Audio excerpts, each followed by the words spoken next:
வணக்கம். சிக்கலான கதைகளை எடுத்து அதோட எல்லா பக்கங்களையும் அலசி ஆராயிற இந்த பகுதிக்கு உங்கள வரவேற்கிறேன். சரி, இப்போ ஒரு விஷயத்த கற்பனை பண்ணி பாருங்க. வன்முறையிலிருந்து தப்பிச்சு வர ஒரு காலேஜ் ஸ்டூடெண்ட் திடீர்னு ஒரு புரட்சி படையில சேர்றான். என்ன ஆகும்? வாங்க நாம ஜானோட கதைக்குள்ள போகலாம். 1983ல இலங்கையில நடந்த கலவரத்துல இருந்து தப்பிச்சு இந்தியாவுல இருக்கிற ஒரு ஆயுத பயிற்சி முகாமுக்கு வர்றாரு. அவர் மனசுல ஒரு கனவு இருந்துச்சு. எல்லாரும் ஒரே கொள்கையோட ஒரு லட்சியத்துக்காக போராடுவாங்கன்னு. ஆனா அவர் உள்ள நுழைஞ்சதுக்கு அப்புறம்தான் தெரியுது, அங்க கடுமையான ஒழுக்கம் இருக்கு. ஆனா அதுக்குள்ளேயே ஏகப்பட்ட பிரிவினைகளும் இருக்கு.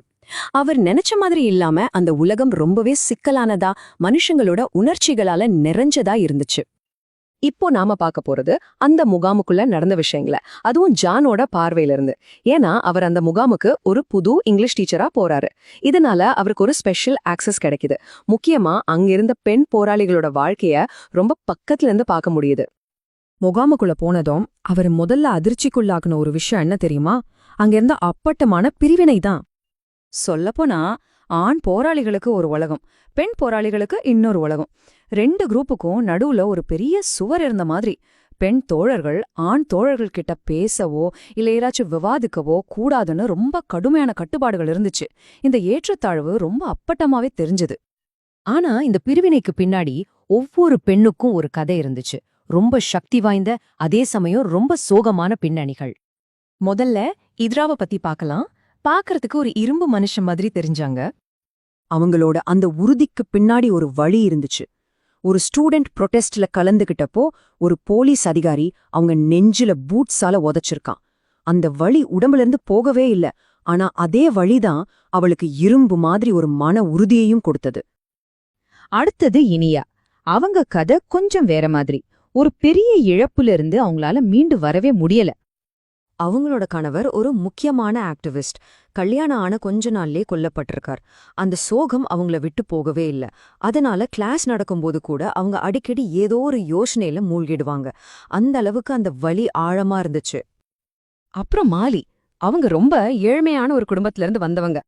வீட்டுக்கு பாரமா இருக்கக்கூடாது, அதே சமயம் தன்னால தன்னோட குடும்பத்துக்கு எந்த ஆபத்தும் வரக்கூடாதுன்னு நினைச்சுதான் வீட்டை விட்டே வெளியே வந்தாங்க. ஆனா இந்த மாலியோட கதைதான், அவளோட கண்கள் தான் ஜானோட மன உறுதியையே அசைச்சு பார்க்க ஆரம்பிச்சுது. இங்கே இருந்துதான் கதை ஒரு புது திருப்பத்தை எடுக்குது. ஜானோட கொள்கை லட்சியம்னு இருந்த உலகத்துக்குள்ள ஒரு காதல் நுழையுது. ஒரு தடை செய்யப்பட்ட காதல். அவர் ரொம்ப தெளிவா இருந்தாரு. இந்த போராட்டத்துல நம்ம வாழ்க்கைக்கே எந்த உத்தரவாதமும் இல்ல. இந்த நிலைமையில நம்ம கூட யாரையும் சேர்த்து கஷ்டப்படுத்தக்கூடாது, தனியாவே இருந்துடணும்னு ரொம்ப உறுதியா நம்புனாரு. ஆனா எவ்வளவுதான் கட்டுப்படுத்த நினைச்சாலும் அவரால முடியல. மெல்ல மெல்ல மாலியோட கண்கள்ல அவர் கரைய ஆரம்பிச்சாரு. அவ மேல ஒரு ஈர்ப்பு வர்றத அவரே உணர்ந்தாரு. அந்த உணர்வு அவருக்கு ஒருவிதமான பயத்தையே கொடுத்துச்சு. இதுக்கு காரணம் அவரோட ஒரு நண்பன் செஞ்ச எச்சரிக்கைதான்.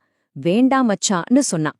ஏன்னா இந்த விஷயம் மட்டும் இயக்கத்துக்கு தெரிஞ்சா 2 பேரையும் தனித்தனியா பிரிச்சு எங்க கொண்டு போவாங்கன்னே தெரியாது.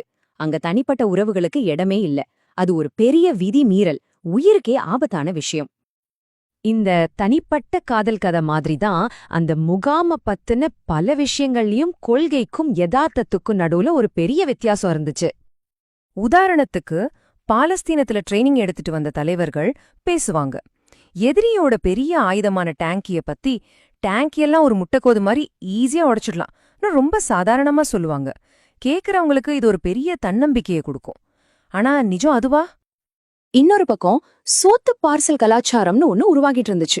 ஆரம்பத்துல கிராம மக்கள் தாங்களா விரும்பி போராளிகளுக்கு சாப்பாடு கொடுப்பாங்க.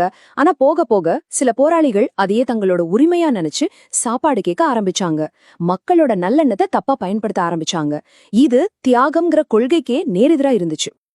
இந்த கொள்கைக்கும் நிஜத்துக்கும் நடுவுல இருந்த அந்த பெரிய இடைவெளி ஒரு முக்கியமான இறுதி காட்சியில ரொம்ப தெளிவா வெளிப்படுது.